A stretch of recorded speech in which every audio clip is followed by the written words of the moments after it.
Só um pequeno comentário em cima do que você disse, Samantha, essa questão de tempo. Ontem, na Câmara, me perguntaram como é que está meu tempo, porque é muita atividade, é muita coisa, é muito material. Aí perguntaram assim, que dia da semana que você dorme? Porque parece que está indo direto e tira um dia para dormir. Eu falei, não, eu estou fazendo assim, eu adoraria dormir cedo e acordar tarde. Depois eu estou fazendo o contrário, eu estou Oh, dormindo meu tarde e Deus. acordando cedo. Ontem e hoje eu acordei às 4 da manhã e aí toca direto. Ontem nós saímos lá da Câmara por volta de 8 e pouco da noite, mas foi bom, foi bom. As atividades estão indo bem, está rendendo bem, a mobilização dos dirigentes está boa. Hoje de manhã teve uma reunião da direção da Auditoria Cidadã da Dívida, uma reunião meio comemorativa. Neste exato momento, a turma está numa confraternização, aqui não muito longe de casa, mas entre lá e cá eu vim para cá. Fui de manhã, tá bom. A gente E lá, agradece, Vladimir. uma coisa que eu achei interessante foi que todo mundo se alertou para uma coisa importante. Nós, se formos atingidos por essa reforma, fica claro que não somos o objetivo da reforma, nós somos instrumento da reforma. Por que que eu quero dizer isso? Porque essa reforma, ela tem, vamos chamar assim, ele fala em quatro eixos, eu puxo para três, que não são os dele necessariamente. Eu vou pegar pelo menos comentado inicialmente, que é a história da digitalização. O que o deputado Pedro Paulo apresenta é praticamente o que já está sendo feito com o GovBR, que começou no Ministério da Gestão, passou para toda a esplanada, da esplanada passou para as autarquias e fundações do Executivo e foi abrindo. Aí da União começou a transbordar para outros membros da federação, estados, municípios. Então, a pessoa pode, com seu cadastro no GovBR, acessar o equivalente do estado, por exemplo, ou de alguma grande cidade. Mas o objetivo deles não é isso, não é modernizar naquela ideia de que a gente tem de uma modernização. Por exemplo, hoje você pode tirar uma carteira de identidade única, que vale no Brasil inteiro. Mas ainda está faltando terminar esse processo, porque se eu quiser, eu posso viajar às 27 unidades da federação, tirar uma carteira de identidade em cada e ninguém vai ficar sabendo. Aí eu posso cometer um crime ou uma infração num estado, o outro não sabe, porque o número da identidade que está é diferente. A carteira de identidade nacional é uma coisa do governo federal que está se expandindo. Qual é a ideia? Aí a gente dá aí um passo atrás para lembrar quem é o autor dessa reforma. É um conjunto de entidades do setor privado, todas top de linha, é tudo confederação. É a Confederação Nacional da Indústria, a Confederação Nacional do Comércio, a Confederação Nacional do Transporte, a Confederação Nacional do Turismo, a Confederação Nacional de Bens e Serviços, tudo confederação. E uma novidade, tem uma confederação a mais que não tinha antes, na PEC 32, ou mesmo nas mais antigas, naquela reforma do Fernando Henrique, que virou a emenda 19, que é a Federação Nacional das Entidades do Mercado Financeiro. Ou seja, a turma da Faria Lima entrou nessa, participou da elaboração dessa proposta de reforma. E uma coisa que chama a atenção, quem é o presidente dessa instituição que representa o mercado financeiro? Rodrigo Maia, ex-presidente da Câmara, e, como eu dizia hoje de manhã, com duas reformas nas costas, a da Previdência e a trabalhista. Por que que eles estão fazendo isso? E aí, voltando para a história da digitalização.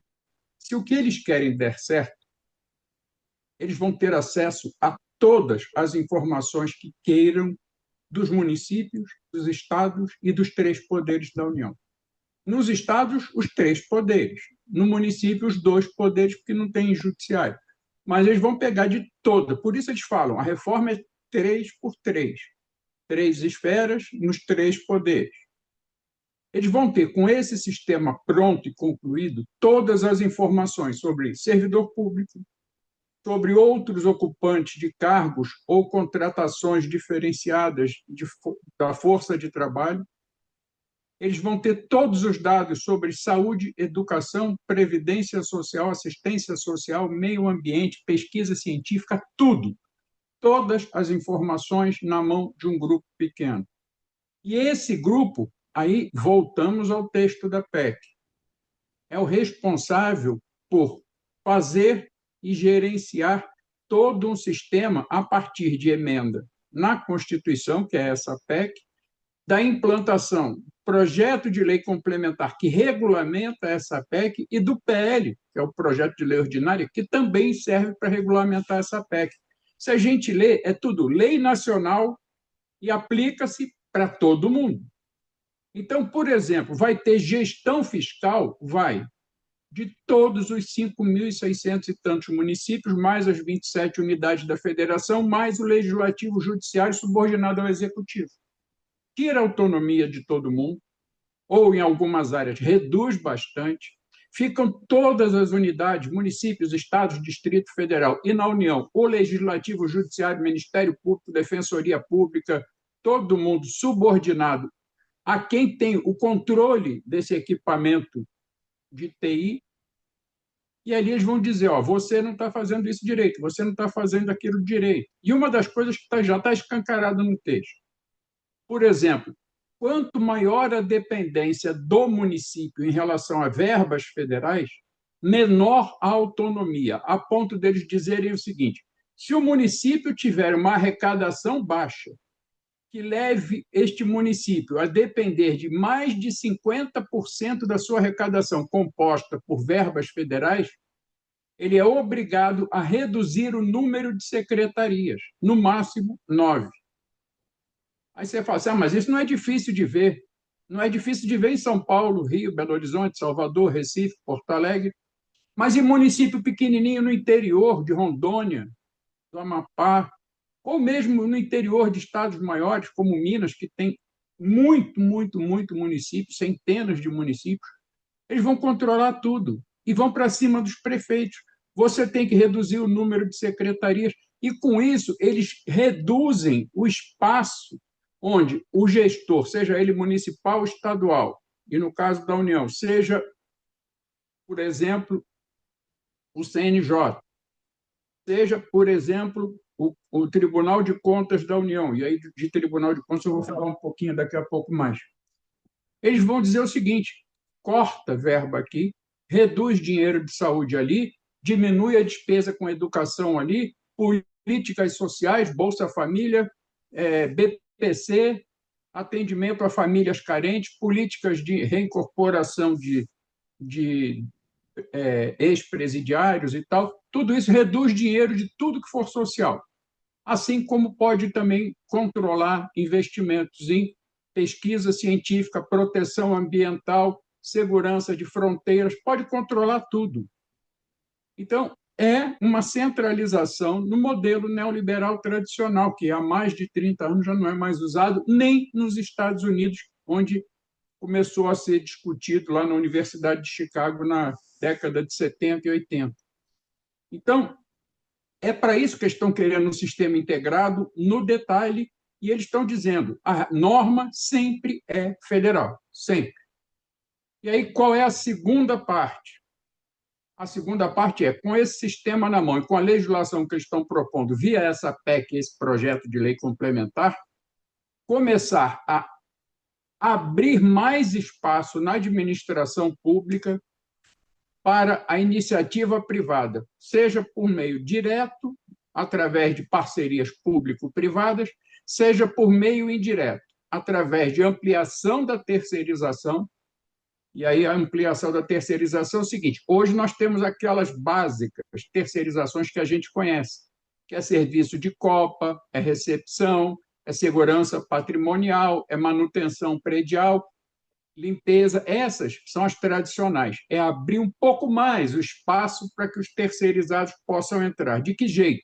Eu vou dizer que determinado serviço, que hoje é feito por servidor, não é um serviço tão estratégico, tão fundamental, que possa interferir no sigilo, na segurança da instituição, ele passa a ser terceirizado. E quem vai trabalhar ali? Pessoas contratadas pela CLT, não pelo órgão que a gente está, mas por uma empresa contratada para ser a responsável por aquele serviço. Tem uma área que hoje é meio cinzenta, que é qual? A área de TI. A maioria dos órgãos, principalmente federais, tem servidores concursados na área de TI. Só que aí tem uma coisa, discute-se o seguinte, por exemplo, produção, desenvolvimento de sistemas, isso requer um certo controle, um certo sigilo, então tem que ser servidor. Mas manutenção de rede, manutenção de equipamentos, não precisa ser servidor, já está terceirizado. A linha dentro da área de TI, ela pode ser puxada mais para um lado ou mais para o outro. A tendência sempre é puxar mais para o setor privado. Mas não se limita à área de TI, isso pode começar a entrar em outras áreas. Porque na área de TI tem uma outra coisa. Não estou elaborando, não estou fazendo levantamento de dados, não estou manipulando dados sigilosos, mas eu estou transformando dados de um modelo para outro. Quem faz isso? É só manipulação de equipamento para transformar arquivos de um modelo no outro? Não precisa ser servidor concursado, quando, na realidade, dependendo desses arquivos, nunca poderia deixar de ser um servidor. Dependendo do sistema, a mesma coisa. Então, eles vão entrando, principalmente na área burocrática, na área considerada não estratégica da instituição, para terceirização. Qual é a outra participação do setor privado? A entrega de segmentos de atividades da administração pública para o chamado terceiro setor, onde entram organizações sociais, instituições filantrópicas, ONGs de um modo geral. E hoje, por exemplo, nós temos municípios inteiros que a saúde e a educação estão na mão do setor privado. Recebem verba da União, tanto da saúde quanto da educação, da assistência social, mas esse trabalho é feito por uma ONG, é feito por uma organização social. Por exemplo, teve um caso em Minas Gerais, em Contagem, que a prefeitura foi obrigada a reestatizar a saúde, tirar a organização que estava lá, porque não pagava os médicos, não pagava os profissionais de saúde e recebia religiosamente da prefeitura a verba de acordo com o contrato. Então, áreas que eles puderem entregar para a iniciativa privada, vão entregar. Significa menos dinheiro de políticas de saúde para investimento direto, parte seria para pagar essas organizações sociais através de convênios, e parte ficaria disponível para gastar mais ainda com pagamento de dívidas públicas, encargos, juros de dívidas e tudo mais. Começa a reduzir a presença do Estado. E as parcerias público-privadas que servem para entrar, aí sim, empresas privadas, começa a ampliar. Hoje a gente conhece muito facilmente, por exemplo, rodovias federais. Você vê uma rodovia federal famosa, por exemplo, a Rio-São Paulo, é federal, mas foi entregue para uma empresa privada que assumiu o compromisso de fazer reforma, de instalar equipamentos de segurança, equipes de socorro, tudo mais, não sei o quê. Tudo aquilo que o Estado deveria fazer, essa empresa ganhou um contrato de décadas, vai entregar ou vai poder renovar depois de 20 anos, 30 anos, e automaticamente o direito de cobrar pelo serviço. E aí, no caso das estradas, a gente vê, por exemplo, São Paulo, Minas Gerais, está pipocando radar para tudo que é. Radar não, desculpe. Pedágio para tudo que é lado, e não é barato. Mas a rodovia é federal, ela está cedida. Esse modelo pode ser aplicado, por exemplo, para a recuperação de um hospital público. A empresa faz um convênio com o Estado, assume o hospital, reforma ele todo, reequipa ele todo, moderniza ele todo e faz o quê? Ganha o direito de explorar aquele serviço, trazendo para dentro do hospital os seus funcionários. E faz o quê com o servidor concursado? Devolve para a Secretaria de Saúde do Estado ou do município. Eu vou colocar onde um servidor? Por exemplo, eu entrego o INCOR para a iniciativa privada em São Paulo. O que vai ser feito com o servidor? O governo de São Paulo que se vire, vai enfiar num outro hospital, numa outra unidade de saúde. Com isso, não faz concurso. E aí entra um outro dado. O concurso público, desde o final do ano passado, não precisa ser para o nosso regime jurídico tradicional. No caso nosso, da União, nós temos a Lei 8.112. E como dizem os defensores da reforma, Pedro Paulo fala nisso, nós não vamos mexer com os estatutários. Ele chama de estatutário aquele servidor regido pela 8.112. Mas qual foi a decisão do Supremo no final do ano passado? Não extingue o regime jurídico, mas ele deixou de ser único. Significa o quê? Que a União pode, vai depender dos próximos gestores, o próximo presidente, futuras direções do Supremo ou do Ministério Público, ou mesmo do Congresso Nacional, eles podem decidir implantar um novo regime jurídico paralelo ao atual, com novas regras, com nova estrutura remuneratória, com valores mais baixos e com muito menos direitos. Um deles é não ter estabilidade. E quem vai fazer? E o que vai ser feito de nós? Simples. A gente vai se aposentando, porque aí tem mania de ficar velho, né, de trabalhar muito, aí a gente vai aposentando e os concursos passam a ser feitos para o novo regime jurídico. São servidores? São. Estatutários? Sim, mas no Estatuto 2, não no Estatuto 1, que é o nosso. E vamos trabalhar juntos? Vamos, porque eles vão fazer concursos similares aos nossos cargos. Vão ocupar o mesmo espaço. Eu sento aqui, de repente, na mesa ao lado, ou numa sala próxima, começa a ser ocupado por essas pessoas de um outro regime jurídico único. E aí, com isso, duas coisas acontecem. Não faz mais concurso para os cargos antigos, as pessoas vão aposentando. Uma das primeiras consequências, reduz a contribuição previdenciária para o regime próprio. Corre o risco de quê? Entrar numa situação de insolvência, de crise fiscal no regime próprio de previdência.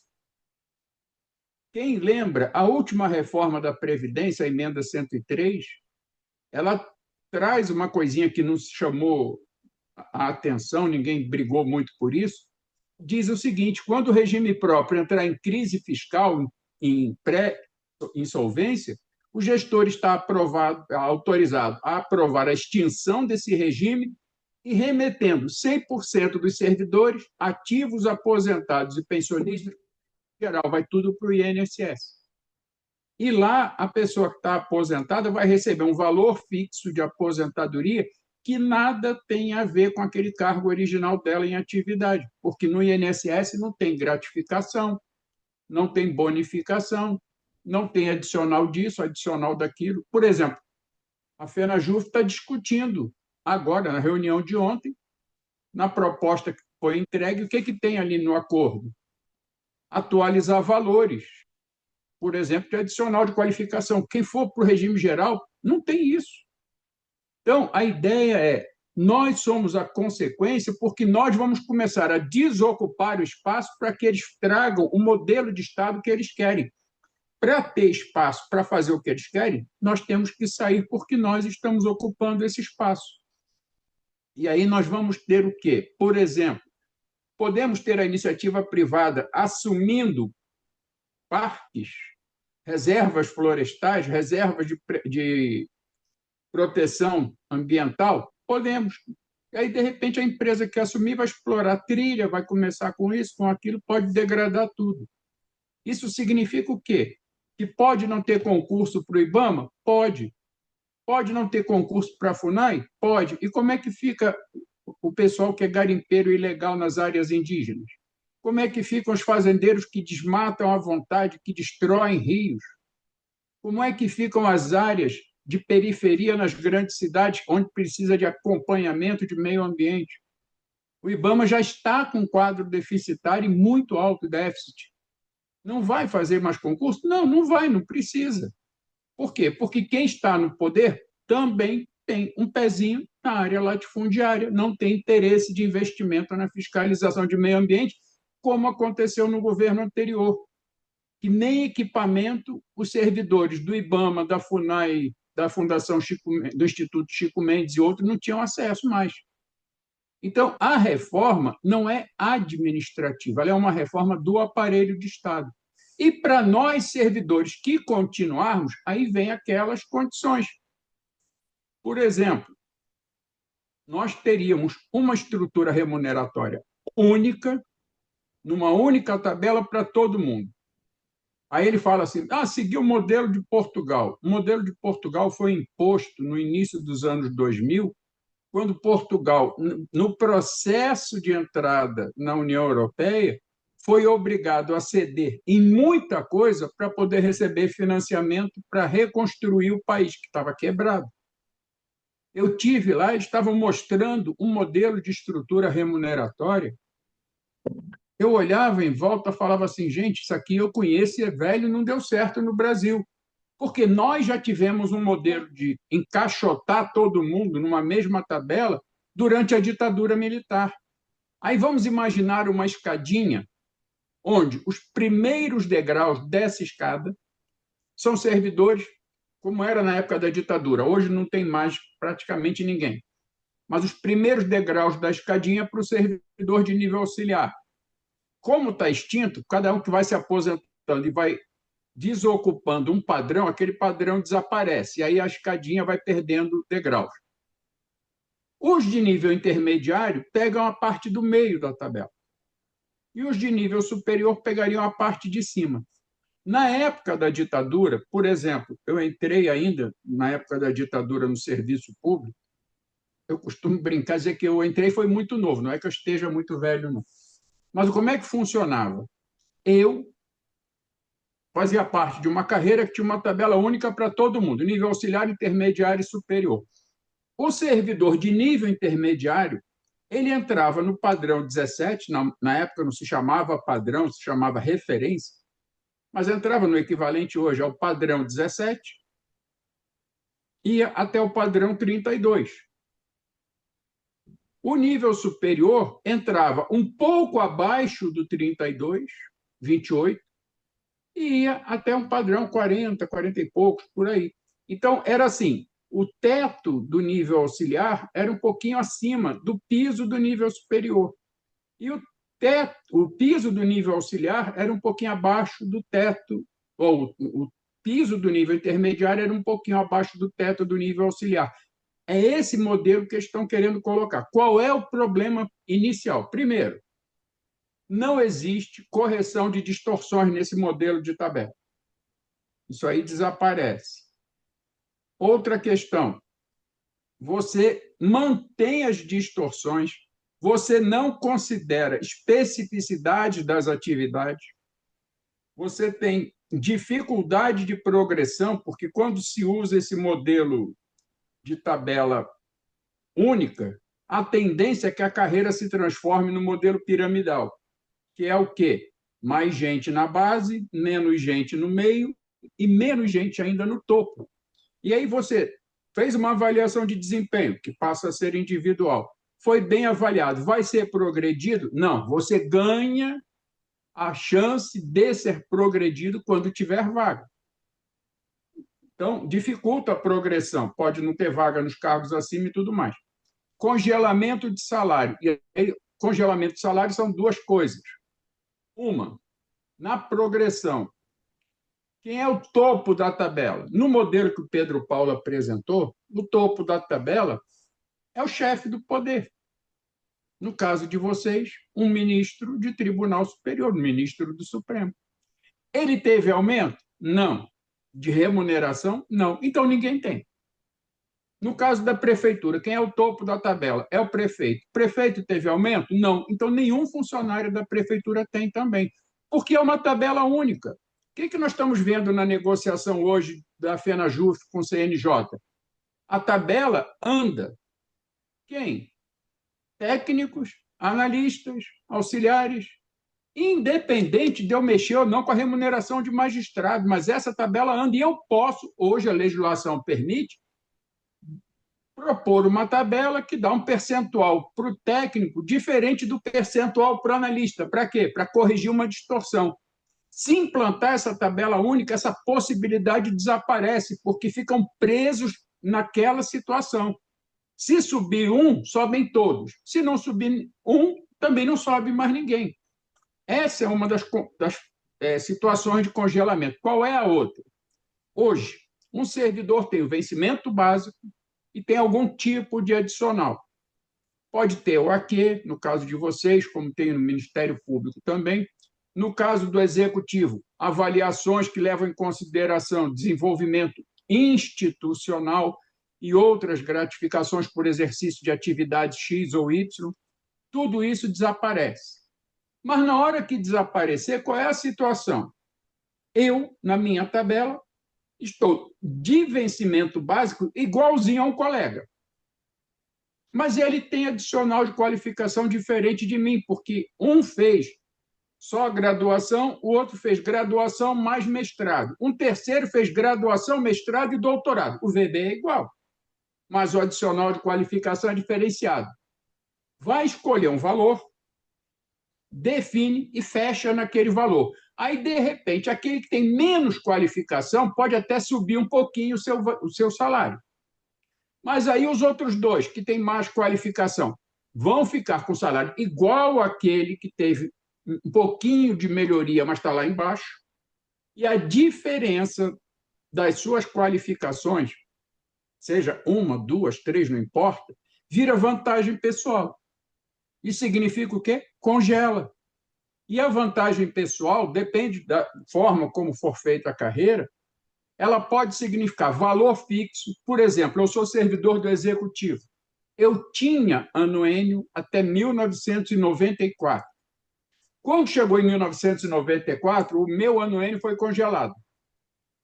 Mas foi congelado em quanto? Um percentual do vencimento básico? Não, em valor. Então, vamos dizer que o meu anuênio, em 1994, fosse R$ 100. Ele estaria hoje, 31 anos depois, valendo R$ 100. Então, a vantagem, se for feita uma tabela única, aquele servidor ou servidora que ganha um pouco mais, para se enquadrar na tabela, ele tem que ficar com aquele salário que todo mundo fica, e o que ele tiver a mais vira essa vantagem que pode ficar congelada em reais para o resto da vida dele. Ah, mas quando tiver reajuste, pode ir incorporando pedaço. Pode.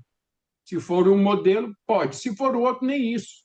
Ele continua com o realzinho dele lá. É quanto de aumento? Ah, é 10%. Quanto você ganha? Ganha 10 mil. 10 mil mais 10%, 11 mil. Quanto é a sua vantagem? Ah, é R$ 1.000. Então você vai ganhar 12 mil. E aí você vai ter qualquer aumento mais os R$ 1.000, mais os R$ 1.000, se ele não for engolido por reajustes. Então, essa é a questão que tem da tabela. Outra coisa, o tal da avaliação de desempenho, ela é individual. Todo mundo passa por essa avaliação individual. O que ela faz com a vida da pessoa? Primeiro, diz se você pode ou não progredir na carreira. Ela vai decidir, não é o tempo. Você pode ter o tempo como mais um fator, mas o que vai definir é a avaliação de desempenho. Outra coisa que a avaliação de desempenho faz, ela pode dizer que você não tem direito a concorrer a um bônus que seria pago no final do ano pelo modelo da curva forçada.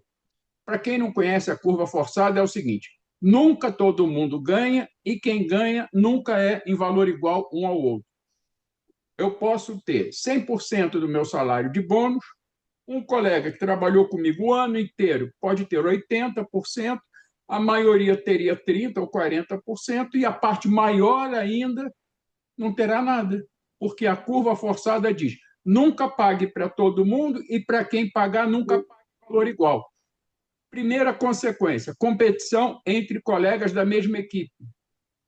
Outra coisa, o bônus é condicionado, isso está no texto, a assiduidade integral de 1º de janeiro a 31 de dezembro. O que significa essa assiduidade integral? Simples.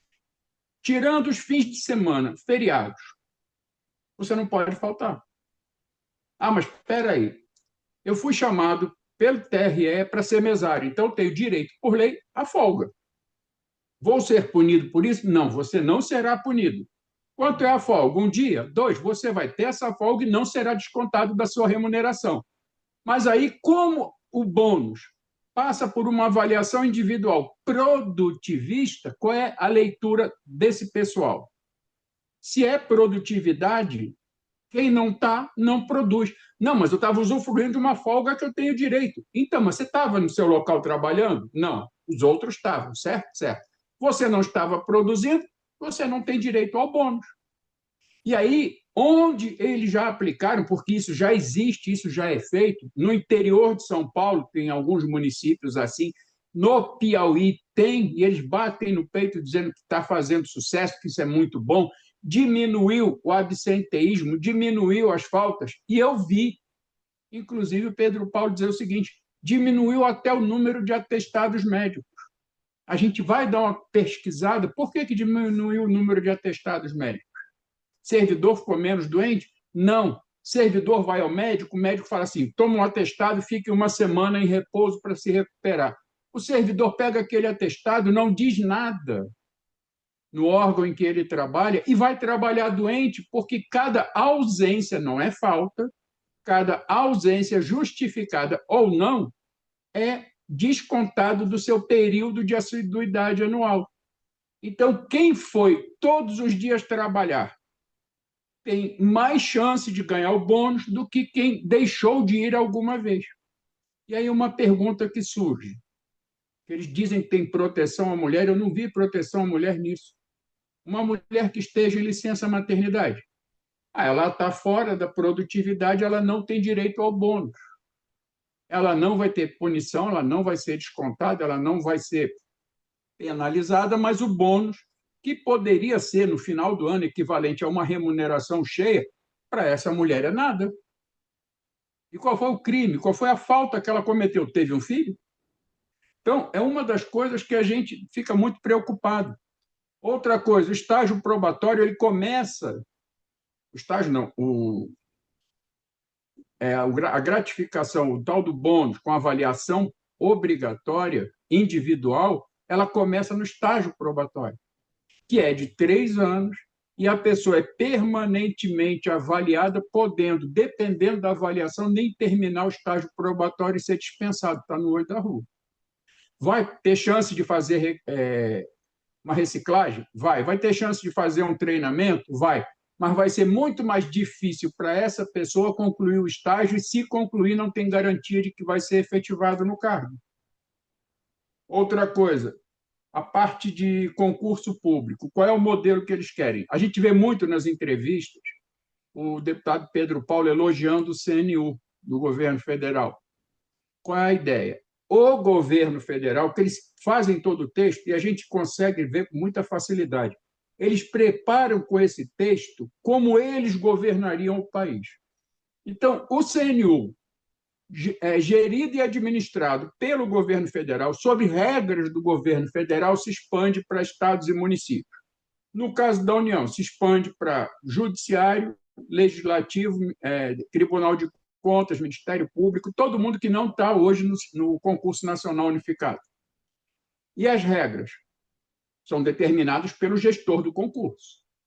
Como é que o município participa? Como é que o Estado participa? Ele se inscreve, participa, seguindo as regras do governo federal e tendo direito apenas ao banco de servidores aprovados naquele concurso. Eu preciso de alguém com formação em determinadas especialidade. Tem ali? Tem, mas não, na região que você está, tem na outra. Mas dá preferência àquele servidor. Você só vai abrir concurso próprio, não é proibido, se você provar que você não tem como usar ninguém que está no Banco Nacional, você não precisa, você precisa daquela pessoa por muitos anos, não pode ser substituído por um contrato temporário de 6 anos, 7, 8, até 10 anos. É um serviço que eu tenho certeza que daqui a anos não será entregue para uma terceirizada. Se eu provar tudo isso, eu posso fazer um concurso. Caso contrário, você, no máximo, vai ser autorizado a contratar um temporário. E o banco de contratados vai ficar paralelo a um outro banco, o Banco Nacional de Temporários. porque vai ter as pessoas se inscrevendo para ser temporário, seja na área A, área B, área C, e os não convocados, os não contratados, não serão dispensados. Por um determinado tempo, eles comporão um banco nacional de temporários. E é tão triste, que o Pedro Paulo, no texto, sugere auditor fiscal da Receita Estadual ou Municipal, dizendo o seguinte: o município está com problema de arrecadação. Por quê? Porque a inadimplência está grande, ou precisa ir para cima do contribuinte que não paga, do inadimplente, do sonegador e tudo mais. E aí, ele diz o seguinte: para que eu vou fazer um concurso? Para botar uma pessoa para dentro que vai ficar 30 anos e depois que aposentar ainda continua na folha como aposentado e depois que morrer continua na folha como pensionista? Eu contrato um temporário por 10 anos. Depois que acalmar, passou tudo, terminou os 10 anos, eu dispenso essa pessoa. Só que aí tem um detalhe: essa pessoa trabalhou 10 anos, ou 6 ou 8, como auditor da Receita, mexendo em informações estratégicas, sigilosas, que podem comprometer a gestão do município, do Estado ou mesmo da União. E essa pessoa vai embora, sai, vai para o mercado financeiro, que é o modelo que eles estão querendo implantar no Banco Central hoje, independente dessa reforma. E aí a chance da gente ter concurso nos nossos atuais cargos só vai diminuindo. E aí vem a consequência para quem? Para os aposentados. Porque na hora que não entra ninguém, como eu falei, a gente diminui a sustentabilidade do regime próprio. Mas tem uma outra coisa. Pegar o meu caso. Eu adquiri o direito a aposentar por paridade e integralidade. Se esse sistema que eles estão propondo entra em vigor, não vai ter mais concurso para o meu cargo. Aí hoje, sei lá, tem 10 mil ativos no meu cargo, daqui a um tempo tem 5, depois tem 1.000, depois tem 500, de repente o último do meu cargo se aposenta. Eu tenho paridade com quem? Com ninguém. E os reajustes, as reposições de inflações da minha aposentadoria desaparecem, porque quando a pessoa está num cargo extinto, o reajuste dela é, no máximo, quando tiver pelo IPCA, que é o índice do INPC, que é o índice de reajuste do regime geral, diferente do servidor público, que é pelo IPCA, que é a inflação oficial do governo. Então, o aposentado perde, o ativo perde, os futuros passa a ser possibilidade, não é garantia, e a gente começa, de repente, a olhar para um lado, olhar para o outro e ver que nós, efetivos da carreira, estamos deixando de ser maioria para ser par e passo, para ser depois minoria. E aí vem uma outra coisa: se enfraquece as nossas entidades sindicais. Porque quem vai se filiar ao sindicato da carreira? Quem é da carreira. E quem não é? Não precisa, cria um outro sindicato. Isso significa menos gente filiada ao sindicato, menos gente para mobilizar, para participar, para discutir, para elaborar. A FenaJuF está fazendo agora uma série de encontros de analistas, como já fez, de técnico que vem por aí. Em novembro nós temos de aposentados, já tivemos de PCD. Não vai ter mais isso promovido, porque a entidade sindical não vai ter estrutura, porque ela não vai ter dinheiro e vai ter pouca gente filiada. Significa o poder de mobilização e de pressão à direção dos órgãos também já desaparece. Deixa eu ver se tem mais alguma. Ah, sim, o teletrabalho. O Pedro Paulo diz com a maior cara de pau que tem que acabar com a farra do teletrabalho. Acontece, e aí eles botam no material, isso aí está disponível na internet, que no órgão X tem tantos mil em teletrabalho. No outro órgão, o percentual também é acima da metade, o outro é muita coisa, é farra. Como se fosse farra. Eles não têm um comentário, por exemplo, sobre o fato da Controladoria Geral da União, que tem mais da metade dos seus servidores em teletrabalho, ter melhorado muito a produtividade a partir do momento em que aderiu ao teletrabalho para grande parte da categoria. E quando eles começaram a fazer isso? Desde 2015. Ninguém sonhava com pandemia. Outras instituições trabalham com teletrabalho num período maior do que 3 dias, outras igual a 3 dias por semana.